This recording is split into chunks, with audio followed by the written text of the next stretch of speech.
How to flip or invert a video in CapCut. Hello everyone, welcome back to our channel. So let's dive right in without wasting any time. Also make sure to watch this video till the end. Before starting the video, make sure to update CapCut to the latest version. Then open up CapCut on a device. Now tap on agree and tap on escape at the top right corner. Now click on new project. Then give the permissions. Now select the video and click on add.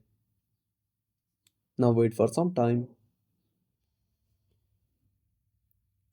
Now select the video clip.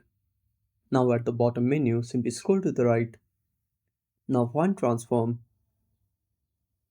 Now simply tap on transform. Now to flip the video, simply tap on mirror. Now this will flip the video. You can also tap on rotate. Again tap on rotate to invert the video. And that's it.